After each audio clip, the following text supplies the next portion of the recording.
राम दोस्तों, आप सब कैसे हो? आई होप सब ठीक होंगे। दोस्तों, आज मैं ये कहानी माता पिता की सेवा में सुना रही हूँ।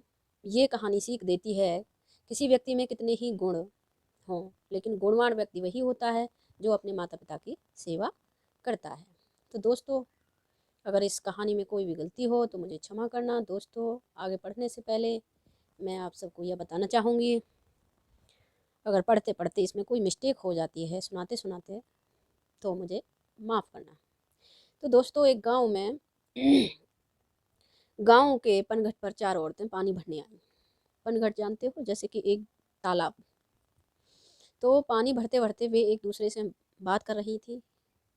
चारों के एक एक पुत्र थे।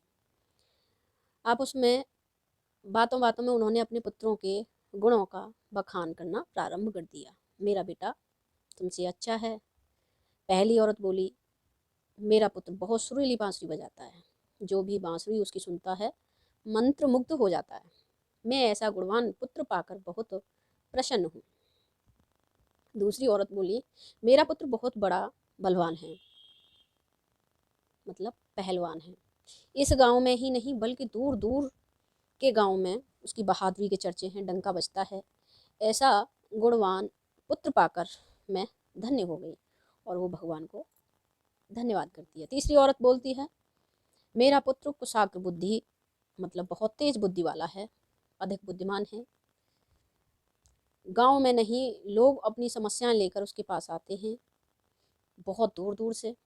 गांव के ही नहीं, बहुत दूर दूर के भी लोग मेरे पुत्र के पास अपनी समस्या लेकर आते हैं।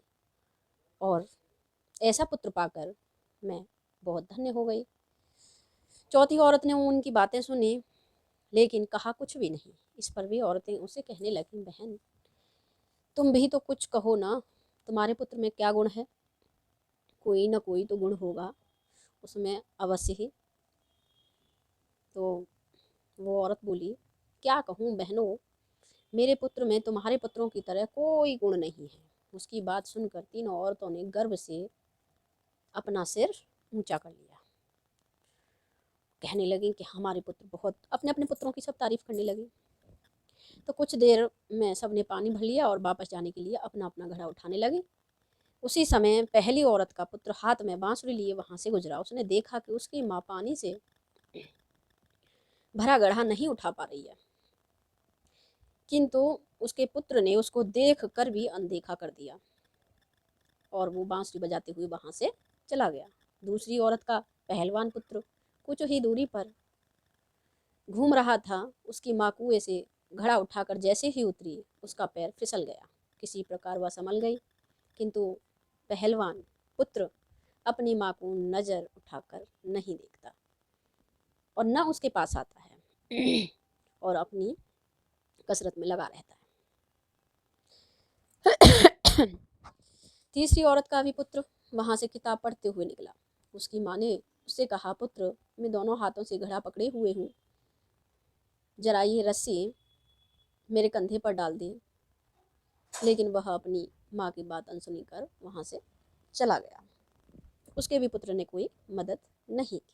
तभी चौथी औरत का पुत्र वहाँ आया, अपनी माँ से कहने लगा, माँ ये घड़ा मुझे दो। अपनी माँ के सिर से घड़ा उसने उतार कर अपने सिर पर रख लिया और चल दिया। कुएं के पास बैठी हुई एक बुढ़िया यह सब देख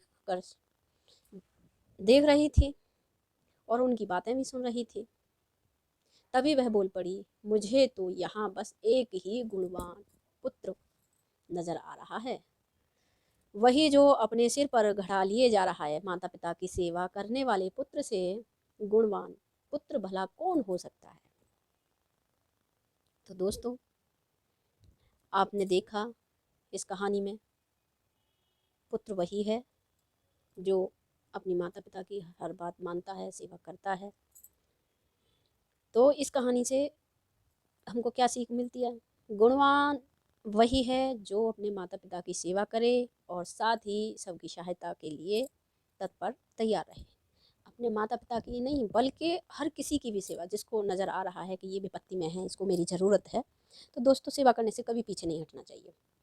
हमें गरीब की मदद करते रहना चाहिए, चाहे बुजुर्ग हों, जिस व्यक्ति को या जानवर को हमारी ज़रूरत है, हम किसी की हेल्प करने लायक हैं, तो हमें हेल्प करनी चाहिए। तो दोस्तों, आपको मेरी कहानी ये कैसी लगी? अच्छी लगी हो तो लाइक करें, सब्सक्राइब करें एंड शेयर करें। जय हिंद, जय भारत।